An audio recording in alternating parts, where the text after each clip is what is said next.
Well, hello everyone. This is KP the Math G, and I want to tell you something. I've been thinking about some of the problems that when I used to teach, which ones were a little bit difficult. And for some people, this may be a fairly easy problem here. This is the 2024 free response question number 6. In the near future, if you want to look ahead, we're going to go back to the 2022 question free response question number 1, but for now we're going to look at question number 6 of 2024. And this is a graph. I know it's a little bit sketchy. I mean, I imagine probably what can I say, someone who is younger than me, substantially younger than me, could probably draw this far more smoother and better than I could. Maybe a 7th and 8th or 8th grade student, maybe a 6th grade student, I don't know, but anyway, be that as it may, we're just trying to get this idea here. Now, the first question, we're just going to look at questions A and B being the longest, and then in my next, well, actually, I'm not going to do the 2022 question, free response question 1, because I'm going to reserve that, my next video, for question letter C. So we're going to look at that one later, and then we'll get back to the 2022 question number 1. Alright, so in this one here, it says set up an integral expression to find the area region of R. The area of region R. Well, and I've already kind of wrote on this, but if you take an isubinterval from the x-axis up here, how high is that? Well, this, by the way, is f at x, which, by the way, is x squared plus 2, and this lower one is g at x, which is x squared minus 2x. And notice that we are going from 0 to 2, so we're to set it up and not solve it, but we're going from 0 to 2, so we know that. Let's make it a little bit more presentable there. Okay, there we go. And this part right here is f at x. Alright, so f at x. And this part down here is a negative, and we're going to add to that a negative g at x. And we're going to put dx on the end. Okay? Now, when it's below the x-axis, you're going to subtract that. I mean, you're taking the opposite. This is negative, so it's actually plus a negative, so f at x minus g at x, but really and truly, f at x is, let's go ahead and look, just write it all out. F at x is x squared, so x squared minus or plus 2, x squared plus 2, alright, and then minus sign, and then this is going to be x squared minus 2x, okay, close that off, and dx. If you want to distribute that, you may, but I think you can just leave it just like that, and it's always going to be the top function minus the bottom. And it doesn't matter if both of these are below the x-axis, it's still going to be the top function minus the bottom one. And I could take time to prove that, it doesn't matter, but we could prove that, but we're not going to take the time to do that. It's just keep in mind that it's the top function. This function is f, this lower function is g, so f minus g. Making sure everything is correct here, so that would be okay there. And I don't think, again, you don't have to distribute this, but that's what you're doing here, and you are putting the limits of integration from 0 to 2 right there. So that's A part. Simple as that. B part, I'm just going to have to keep erasing on this other side. So bear with me, please, if you will. Bear with me as we do part B here. It's really a nice little problem here. And it said let S be, so S is the region bounded by the graph of G and the x-axis. Region S is the base of a solid. So that's the base. All of this region S is the base of some solid. Alright, so that's what it is. Alright, so that's what we're talking about here. At each x, the cross section perpendicular to the x-axis is a rectangle with the height equal to half its base, or maybe I should say with the height. I apologize for that. With the, let's put this perpendicular to. Alright, with the height equal to half its base. So what we have here, remember that a rectangle, the area, as it says find the volume of the solid. I know, I'm going to get to the volume in just a minute, but if you talk about a rectangular region, you got the area, and that's going to be length times width, or base times height, right? And then you're going to, of course, you need the thickness of it. That's going to give you your volume.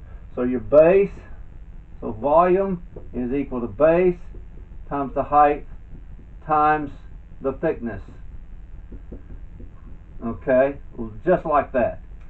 Base times height times the thickness. You need 3 dimensions here.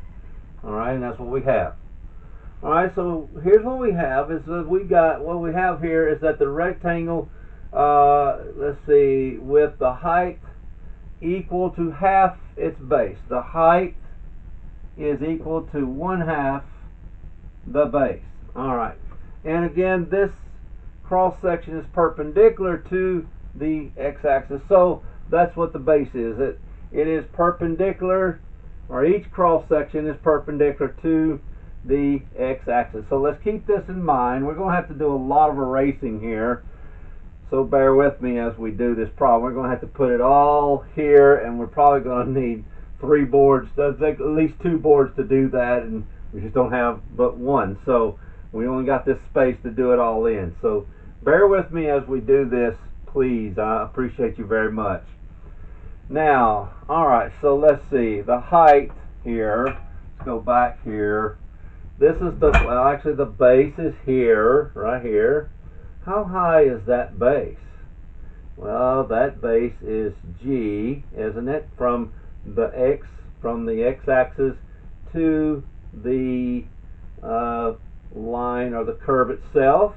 The curve is G. That height is Y, but Y is G at X, right?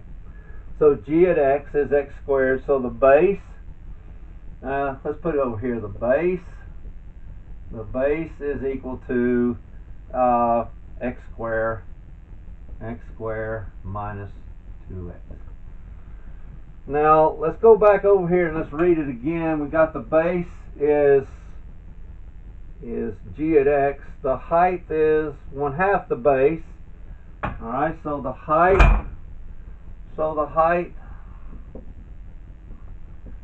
is 1/2 the base. So the base is X squared minus 2X.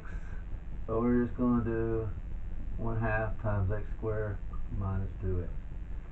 So basically what we're doing here is we have the area. What we're going to get to is the area times the thickness. Alright, so let's get to that. Alright, this is the area times the thickness, okay? Alright, so that's what this is. Alright, and we have to, let's just start way over here because we're going to need all the board we can muster on this one. Also, let's look at this S. I'm sorry I'm going back and forth. Our limits are from 2 to 5. Alright, so our limits of integration are from 2 to 5. So we have that much. So 2 to 5. I think you even get a point for doing that, if you recognize that much. Alright, now the area, now we said a while ago, let me write it, let me look at this again. So this is, the base is x squared minus 2x, x squared minus 2x. So let's look at that base, x squared minus 2x. And the height is 1/2 the base, which is x squared minus 2x. Alright, and then of course the thickness is going to be dx. There's your thickness right there. There's your thickness. Alright, here's your area here. Area is here. Okay, and then this is times your thickness. That's going to be your volume right there. You're integrating from 2 to 5. And so let's do a little arithmetic here. We're going to erase a lot of times, so bear with me as we do. I'm going to take that 1/2 out and make life a little simpler there. We're going to get x squared minus 2x times x squared minus 2x. And then, of course, we're going to tack on that dx. Okay, there it is. Okay, now let's do a little more arithmetic here. And I've written it down. If we continue forward with this, we're going to have a 1/2. Let's see, from 2 to 5. And we're going to have, if we multiply this out, this is x to the 4th. Alright, so x to the 4th. And if we do the outer and inner, this is going to be a negative 2x to the 3rd. Negative 2x, 1 plus 2, 2 plus 1 is 3. And then another 2x to the 3rd. So negative 4x to the 3rd. Alright, and negative 2x times negative 2x is positive 4x squared. And you miss a square, you miss a cube here, you miss a sign. It's all over before we start. And again, there's your thickness right there, delta x. Okay. Now, we are there. Let's erase all of this. Okay. It's a good thing I've got my notebook here, because I'll tell you what this would be. Let's just go ahead and erase and put it all up here. Here we go, right here. So let's put it right here. 1/2 from 2 to 5. Alright, so x to the 4th minus 4x cubed plus 4x squared dx. Alright, so dx. You have to be very careful here. And I'm thinking I am. I'm looking at it. I'm double checking. Let's see. 4x squared negative 4x cubed x to the 4th. Okay, put the 1/2 on the outside. Now we integrate using the power rule. Okay, so this is going to be 1/2 times, alright, now x to the 5th over 5. Alright, minus 4x to the 4th.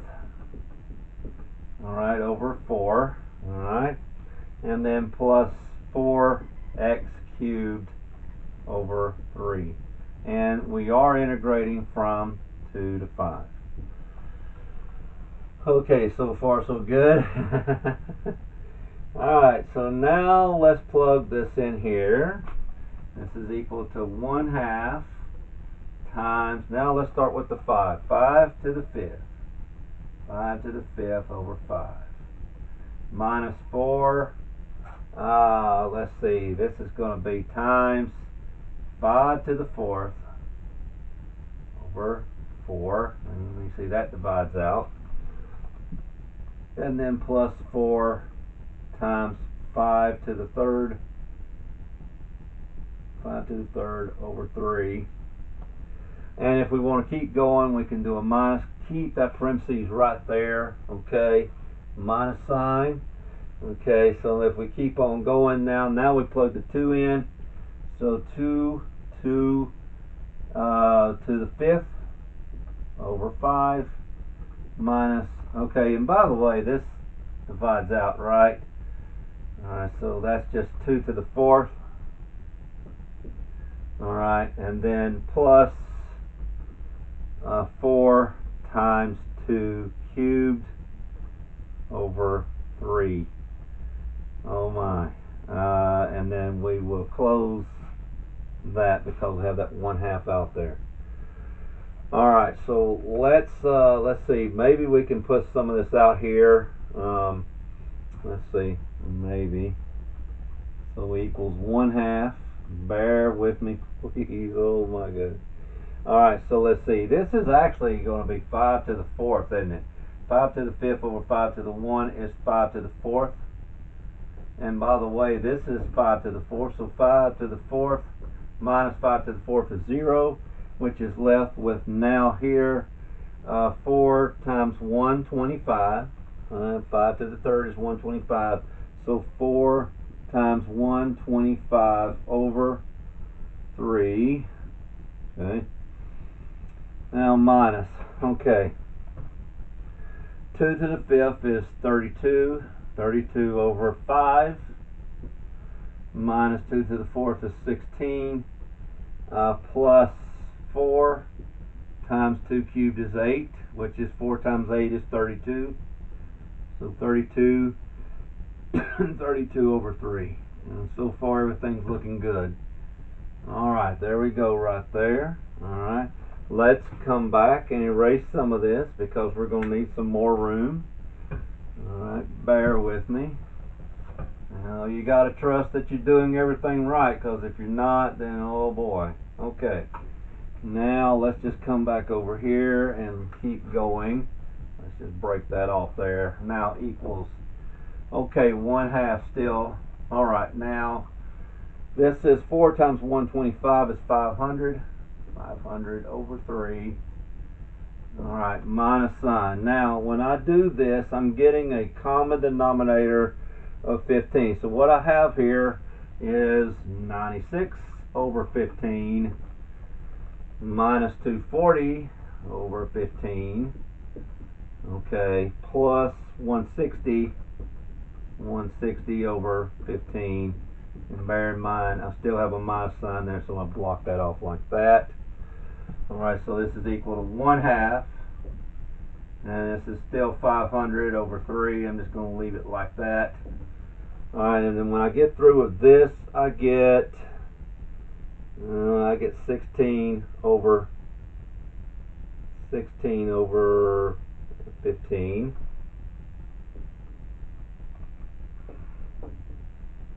Alright, like that.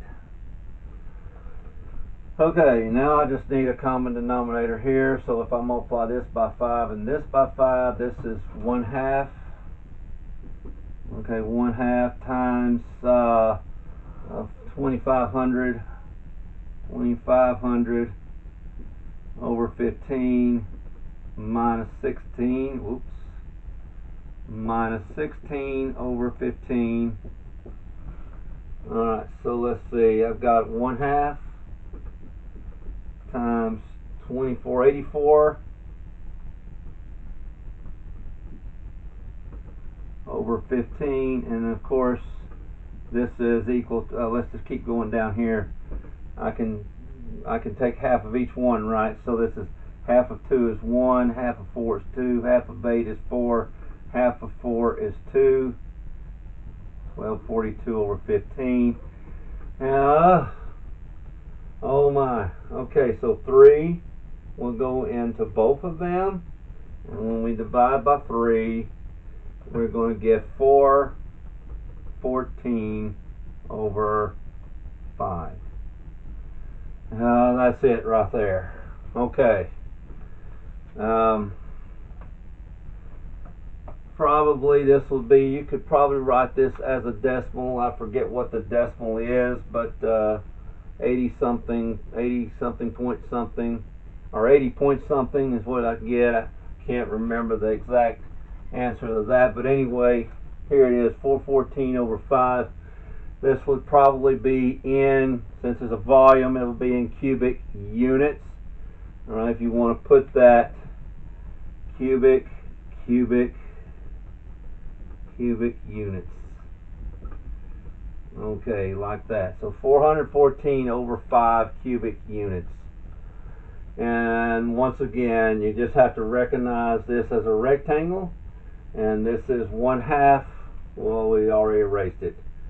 All right, the base is, or the height is 1/2 the base. And once again, you just have to recognize this right here. All right, here's your base, here's your height right here. Multiply those together like that, and you can take that 1/2 out and distribute all of this, and then finally use your power rule to get your answer. And of course, we erased a whole bunch of stuff, and finally, after you plug all of that in, you get 414 over 5 cubic units. Well, that's all I have. Long part B, which was a little longer than I anticipated, but that's what it is there. Sometimes you get long ones like that. So next time I'm just going to look at part C, and I think you'll like that part as well. Anyway, this is KP the Math G getting ready to sign off. Please hit that subscribe button if you haven't already. Please make a comment if you like to make a comment, and hit that like button. I love those like buttons there, and appreciate all of you. This is, again, this is not for my glory. It does sharpen my mind a little bit, or a lot, but that does help a little bit, but this is for you and not for me. And I hope that this kind of problem and these kinds of problems will help you understand this better. If you are still grappling with it a little bit, I hope this video helps you a whole lot. So we dealt with area and volume in terms of a rectangle subdivisions. We could have done squares, we could have done triangles, we could have done probably a semicircle or whatever. I've seen it done in all of those ways, but in this case we had a rectangle. I think the square is probably the most common on these tests, but who knows what you allow to get if you get something like this again. Anyway, this is KP the Math G signing off. Ladies and gentlemen, have a great day.